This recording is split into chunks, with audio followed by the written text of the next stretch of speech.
Hey, what's up guys? I got a real quick tip for you on how to get tight miters when you're doing some inside cuts.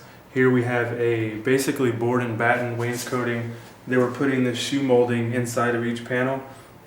And this is kind of like a Pottery Barn look. It's got this big rail up here with this little shoe molding round over we're doing.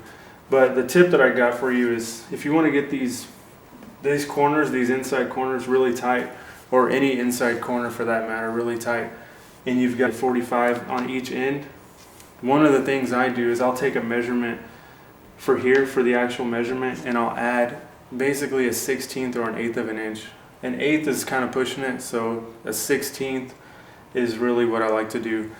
And what that does is it'll allow me to flex this piece in here, and you'll see this is kind of a little hard for me to push in, but what that does, that allows me, when I do push it in and nail it, these miters right here will be so tight.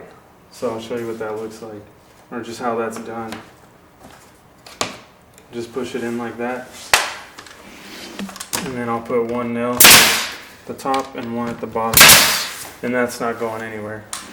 And you can see how tight that miter is right there on both the top and the bottom.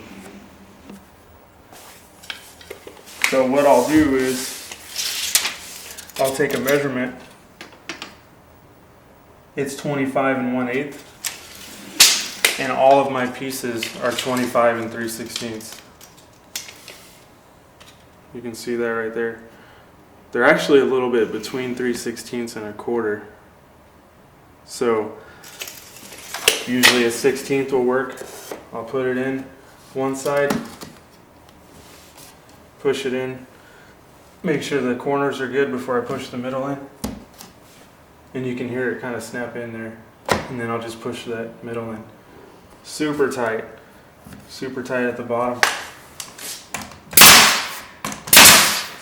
And then when I do this one, let's see if we can get a shot of it from this way so you can see it sticking out.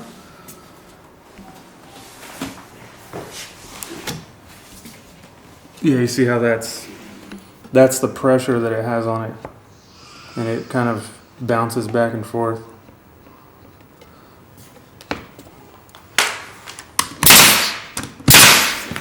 This typically works with really skinny moldings. Really thick ones, you just kind of got to play with it. And you see that resistance there.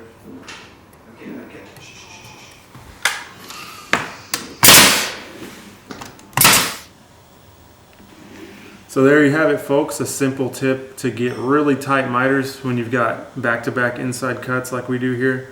This will work on other areas of trim. You just kind of got to play with it and see what's going to work. We do this on inside corners of crown molding, inside corners of baseboard, and a lot of people wonder why we don't cope our inside corners. When you can get a miter as tight as a cope, there's really no need to waste the time to cope. I know there's going to be arguments about that or whatever, but I've seen people who can cope things and it doesn't look good, and I've seen people who can miter things and it looks great, and vice versa. So totally up to the installer. This is one way I like to get really tight miters, is just cutting that inside piece just a hair bigger, having some tension on it, and just pushing in the middle and getting those miters to almost snap into place. So anyways, that's going to do it for this video, and I'll catch y'all next time.